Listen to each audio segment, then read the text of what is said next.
وقف يعني حط لك حد. الآن بنعرض لكم مقطع قد يكون بسيط عند بعض الناس، ولكن ابتكار الأفكار في بيئة مناسبة لهذه الأفكار ترى ما هو شيء سهل. بعض الناس يقول وده يجيب فكرة مشروع أو وده يجيب فكرة عمل أو وده يجيب أي شيء ويضع أمامه 100 حاجز أو 100 شيء يمنع من الدخول في هذا المشروع. قد يكون رأس مال، ولا تلقى في باله أنه يجيب فكرة مرة كبيرة أو ضخمة وتحتاج رأس مال عالي، ولا فكر يبدأ بشيء بسيط يخدمه ويخدم الناس. نرجع أيضا للسودان، أبوريكم فكرة الآن في السودان راح تعرفوها. هذا واحد يبغى يسوي تطبيق لغسل الملابس في البيوت، يجي يغسل ملابسك في وسط بيتك بدون استخدام سيارة وبدون استخدام غسالات وبأدوات بسيطة ولكنها مجدية ونافعة. شوفوا هذا المقطع.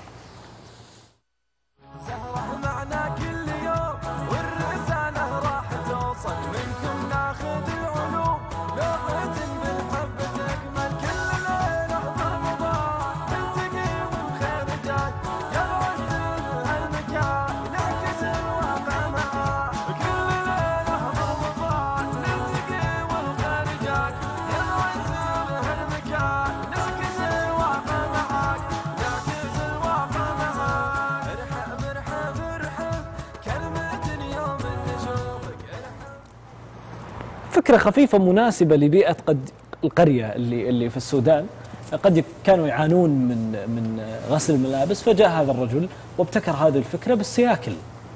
بس المهم انه يغسل الملابس يعني في طريقة مجدية وقد تكون رخيصة وسعرها مناسب للعوائل اللي موجودة في هذه القرية اللي يمكن ما تقدر تدفع مبلغ عالي، وفيها إحسان أيضا وتكرم على هذه العوائل. وش رايكم بالفكرة والإبداع؟ كيف نتواصل مع الرجال؟ أنا أحتاج إيش أتزوجه؟ ده في أفكار زي كذا جميلة وممكن نستخدمها. صح، باخذها خلاص. أنا هذا بطل من ناحية أن الحاجة أم الاختراع. الشيء الثاني هذا جمع حاجتين، الرياضة، رياضة السيكل من أهم الرياضات، يحبها أبو فيصل، والغسيل كلها شيء راقي.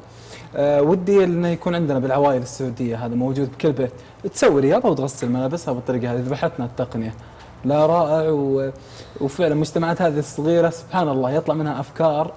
زي شفت مقطع واحد افغاني بالمويه خلاها زي نظام الهيدروليك والاشياء هذه. وهذا طريقي. شوف انا اقول هذا الحقيقه انه رائد اعمال. رواد الأعمال اللي تطرح مشاريع وتبتكر مشاريع هي في الحقيقة تجيب فكرة خارج بيئتها، فكرة جديدة وتقدم بيئتها إلى أن تكون بيئتها فعلا نامية أو أفضل. فهذا رائد أعمال أنا أعتبره. يمكن الزمان والمكان البيئة اللي هو فيها ما خدمته أنه يكون لابس كرافتة وطالع بأحسن شكل، لكن فعلا العقليات هذه اللي تغير دائما هي اللي تنقل الإنسان عموما. الإنسانية تحتاج إلى عقليات تفكر في الأمام، تفكر في المستقبل، تخطط لما هو آتي، ما هو مصير هذه الإنسانية، كيف نعيش في رخاء، كيف نعيش في تنمية مستدامة. فهذا فكرته بسيطة جدا، لكن هذا فعلا من اللي لو استثمر عندهم في البلد في جامعة أو في تخصص ما راح يركب سيكل بعد سنة أو سنتين. أبو ظافر، أنا بوجه السؤال لنفسي والناس اللي تتابعني وأوجه لك محمد بعد، بما أنك معذبنا اليوم. في ناس كثير أنا متأكد إنه سوى المشروع هذا ممكن من حاجة، والحاجة هم الاختراع. دائما احنا نواجه يعني ليش احنا نوصل لمرحلة من المراحل إنه أنا مثلا أنا بحاجة فلوس ذاك الوقت إني أفكر. طيب دامك في الساعة الحين اشتغل. فأكيد لك تجربة محمد في موضوع البزنس أو الدخول في مشاريع حتى لو كانت صغيرة. زي ما تفضلت في ناس كثير عندها رأس مال بس ما في فكر، وفي ناس تبغى تسوي مشروع مرة كبير بس ما في رأس مال. يعني مشروع كبير يحتاج رأس مال وأنا ما عندي رأس مال. ودي أنا أستفيد منك أول شيء محمد. طيب أنا بقول لك شيء، أنا أفضل درس تعلمته في حياتي واللي غير مستوى حياتي المادي هو أنه التجارة لا تأتي برأس المال. يجب أن يكون أول شيء رأس المال هي فكرتك أو جهدك، أو جهدك وفكرك مجتمعات. أنا قدر الله علي أني في يوم من الأيام أصبحت مديون مثلكم في المرحلة الحالية. يعني هذا معاييركم مديونين ولكن أنا كنت مديون زيكم. أنا فتحت محل كمبيوتر زمان وخسرت فيه مبلغ جدا عالي وأصبحت سالب بعمر جدا صغير، وكان هذا سبب خروجي من القصيم وجيتي للرياض. وصارت عندي فوبيا من الدخول بمشاريع رأس المال. دخلت عدة مشاريع كان دخولي ووجودي ما كان عندي وظيفة طبعا، بس كنت داخل كمسوق.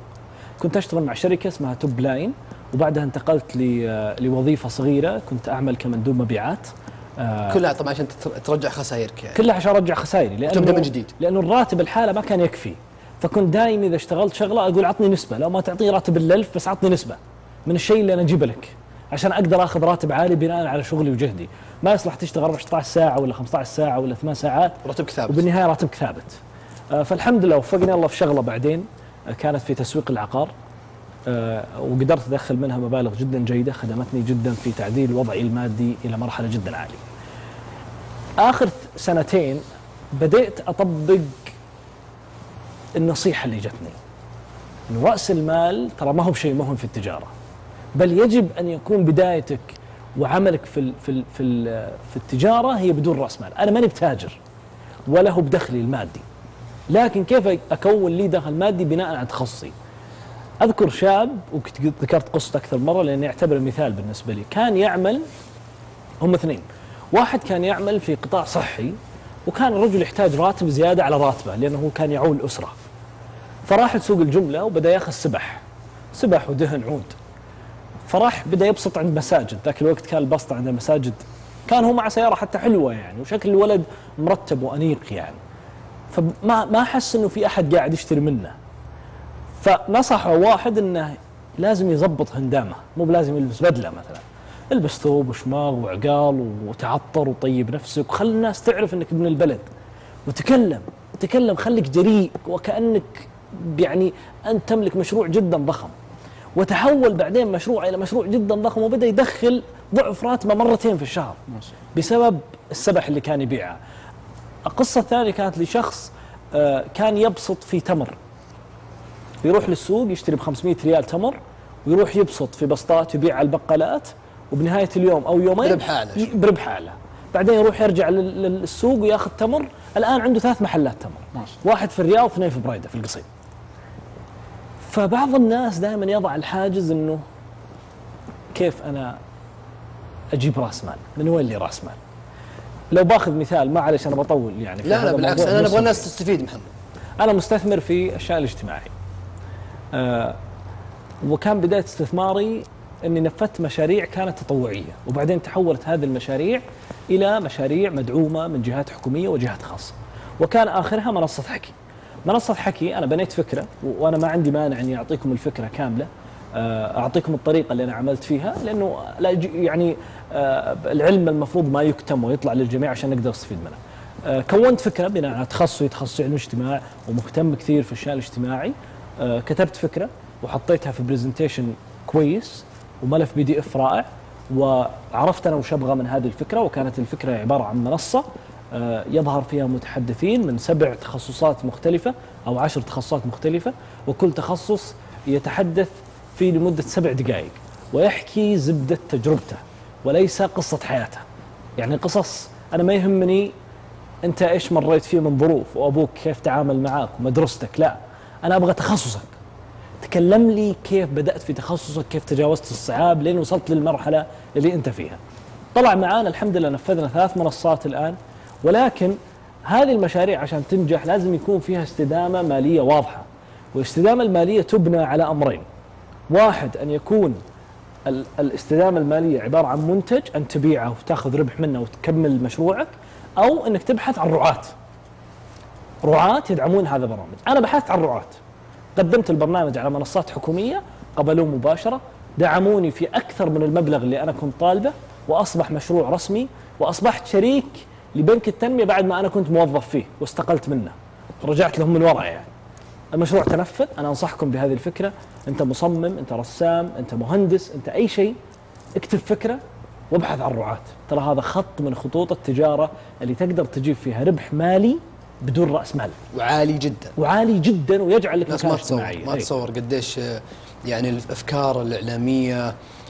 أنا أتوقع الأفكار كثير نشوف ناس إعلاميين، لكن يفرق بين إعلامي وإعلامي فكر، وحلو الفكر إذا ارتبط. إيش رأيك تطلع في التلفزيون وتأخذ عليها مبلغ مادي، حتى أنت تقدر تبدع، تقدر تجدد، زي الشخص اللي يشتغل 15 ساعة وراتبه ثابت. صح. فأنا أنصح الكثير نشتغل مع مصممين مصممات ومنتجين ومنتجات افكار ابداعيه يا اخي، شغل مؤسسي، صح. شغل شركات عالميه يعني. لكن للاسف ممكن نظرتهم محدوده. فانا ممكن اقول انه تقدر تغير حياتك 180 درجه اذا اتجهت اتجاه صح، فكرت تفكير صح، ولك يكون لك تجارب ولك باع طويل في هذا المجال. بعض الناس يحب، ما ادري ليش، يحب يخسر فلوس، يحب انه يدخل في مبالغ مره عاليه رغم انه هو تلقاه بسيط. اذكر في يوم من الايام كانت لي علاقه باحد التجار وسالته كم تستثمر من حلالك؟ انت عندك الان 100 مليون، كم تدخل تجاره فيه؟ هل انت مثلنا تروح تاخذ قرض وانت ما معك ولا شيء وتصير مديون عشان تفتح مشروع قيمته 100,000 يدخل عليك كل شهر 3000 ريال؟ انت تسوي زينا ولا انت لك طريقه مختلفه؟ قال لا، هذا جنون اللي انت تسميه، هذا جنون، ما هو بواقع. قلت له وش الواقع؟ قال الواقع انه انت تستثمر ب10% الى 15% من حلالك. انت مثلا معك 50,000، ليش تروح تدخل بزنس قيمته 50,000 ولا تتدين زين؟ روح استثمر في 5000، ابدا مشروع صغير على قدك ب5000 ولا ب1000 ريال. انت معك 10,000، استثمر في 1000 ريال، ابدا من 1000 ريال، اشتري لك بسطه صغيره وابدا فيها. قلت له طيب كم تعيش من حلالك؟ قال اعيش ب20% على كل شيء، بيت، عيال، سيارات، صرفيه، 20%. قلت والباقي؟ قال باقي ادخار. لو سقطت في 20% ما خسرت عندك إلا 5,000. ما خسرت الا شوي، عندك 60%. وابدا استثمر اكثر لحد على الاقل تحفظ عندك في جيبك للادخار يقوم 40%. الشيء اللي يقومك من جديد. يقومك من جديد بحيث انك ما تقدر تخسر يعني. بعض الناس يفرط الرايح والجاي.